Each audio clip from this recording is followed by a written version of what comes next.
beyond guitar.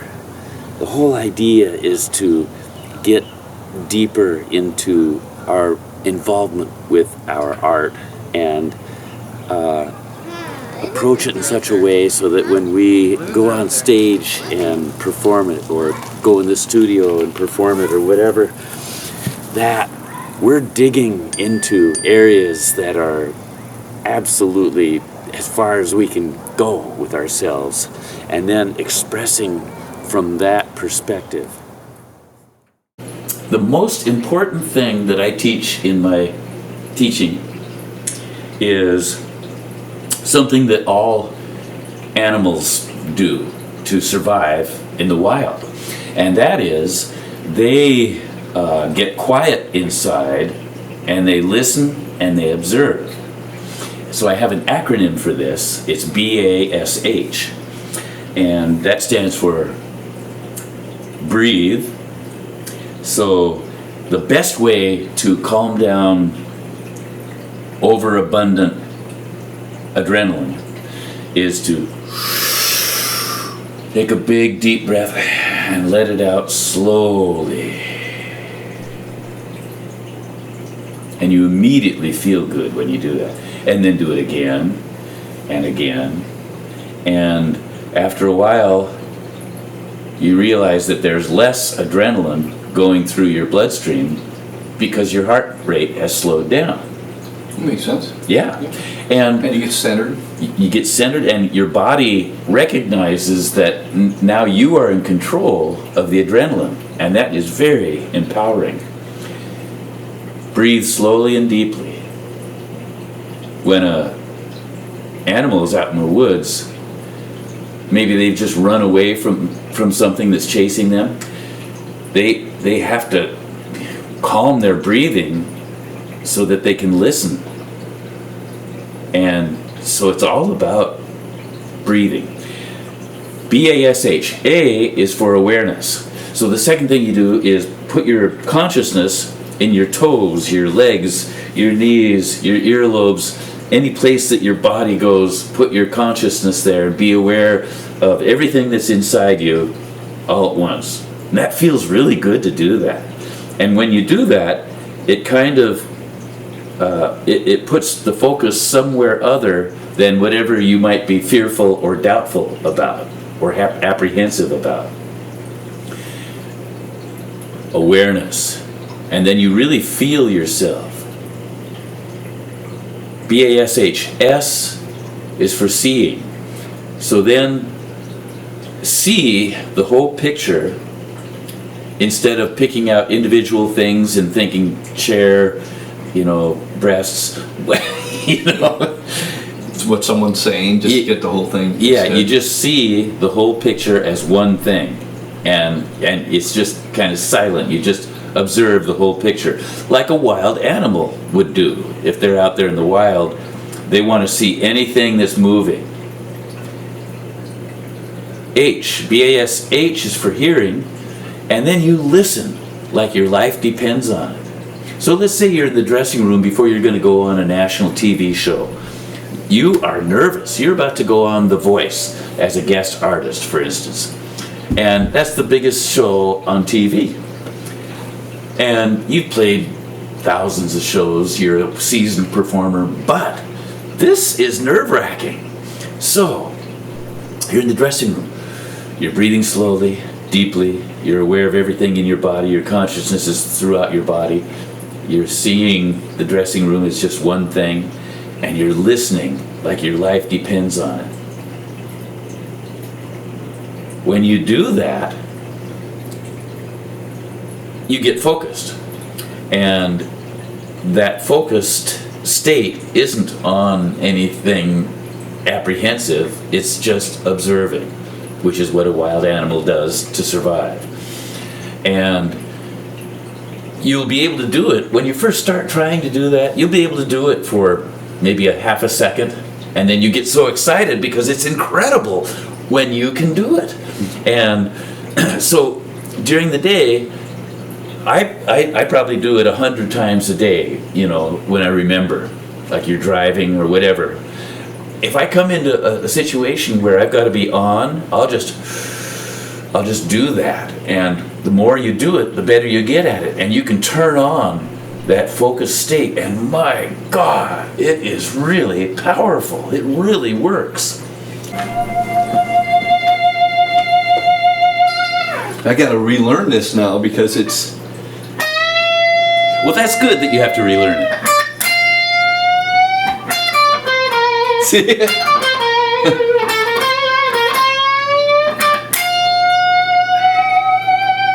Yeah, very good. Yeah.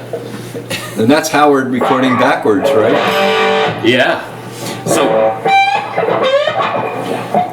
oh, and I used the bass pickup on this. And when I would start it with Heart live, when that song came up, I would just go, and I would have it set so that would just go on forever. Yeah. So they would all hear that note, and they would all know that the song. And that's the way they do it too. Yeah. You just start the note. Yeah. Okay. So that's cool. So you need some kind of method of sustain. So I've got this thing called what's that? Big Joe. Let's see what this is. This is. Yeah, I've got a distortion box called Big Joe. It's great because you can dial in a different area of the frequency to boost. Oh, cool. Yeah, so that's pretty cool.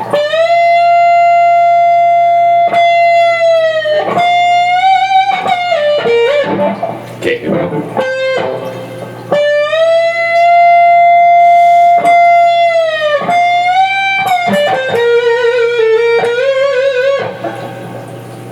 That's cool. That has that kind of backward sound to it. See.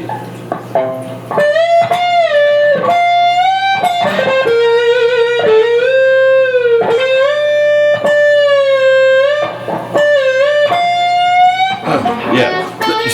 Let me do it again so I'll have a keeper for the video. So.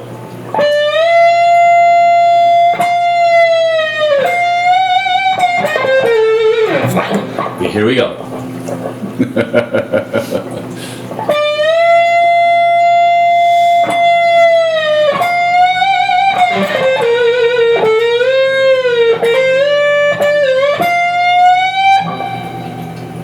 Yeah. So don't forget the. Oh. Yeah. Yeah. Yeah, and then that. Oh, the first one. I do. Oh, you do it. Where are you doing it? You're doing the G. Yeah. That's better. It sounds fuller.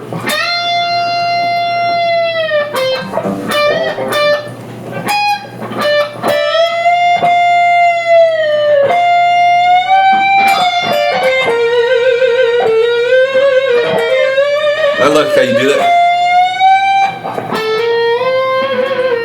That's really cool. I gotta listen to the nuances there a little bit more, huh, to get that. Yeah, I'll give you a copy of this videotape. So.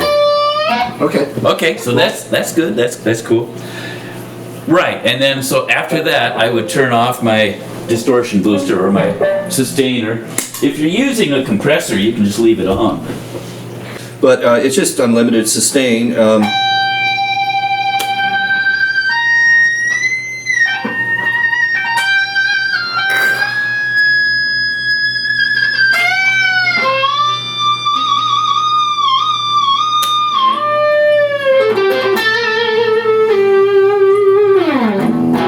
So, is that cool or what? Well, and there's others that have been out there, other brands, but what's special about this, I actually have the pickup lowered considerably right now, so it's a little more musical and not so overdrive, not pulling on the strings as much. But if you bring this thing up, it's the most powerful sustainer in the world. Nothing's even close. Wow, that's great. It's cool. And so for over-the-top stuff, Yeah, it's fun. Yeah, very cool. But especially for this stuff, I found that I got less string pull, so it was, sounding sweeter on chords and stuff.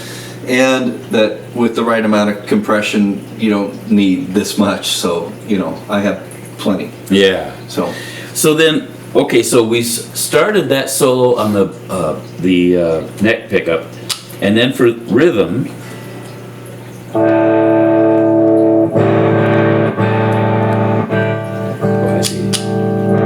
yeah, this guitar is wired differently than a regular Les Paul. For rhythm, I go to the treble pickup, and then part of my style is muting a lot. I like, and the reason for muting is because you are taking up less of the audio footprint, which leaves more room for the other instruments, especially the vocal. So I should be on it. Yeah. And it, Yeah. that's really cool. Yeah, and the only way you're ever going to get that sound is with that tuning. Well, I mean, you can play it a different way with the standard tuning, but there's just something about.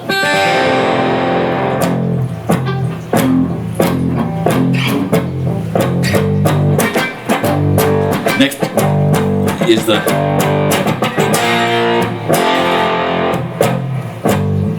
And then, like, that's nice and loud, and you take it right back when the vocal comes in. Well, she belts loud, you know, and you use dynamics a Oh, lot. that's cool. Because I hadn't muted it when I was going to bed.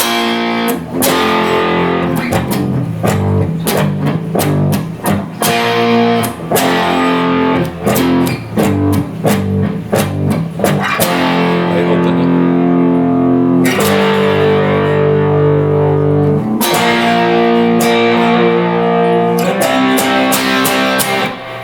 Right. And then, oh, this is in a different place. I was like, so it's, Yeah, so then.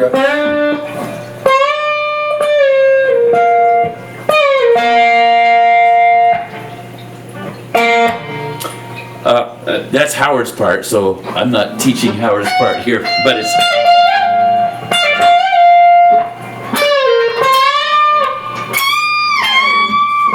Right. so And when you. he does that, Yeah. but it, And so.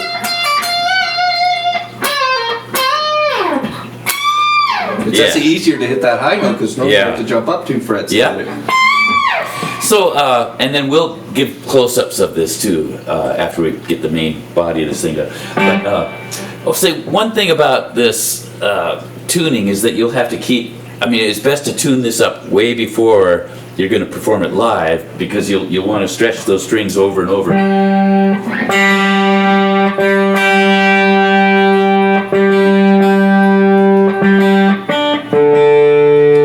Because they will, especially when you do this a few times.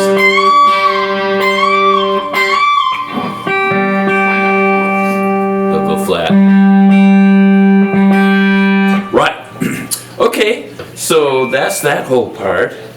So now Howard's solo. That was Howard's solo.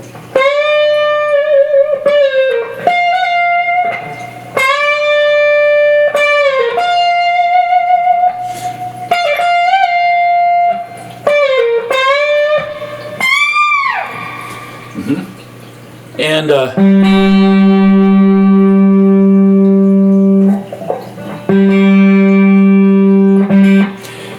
right, and then so that's a no-brainer. Yep. Let's see. Okay, so the first Raj solo then. Yeah.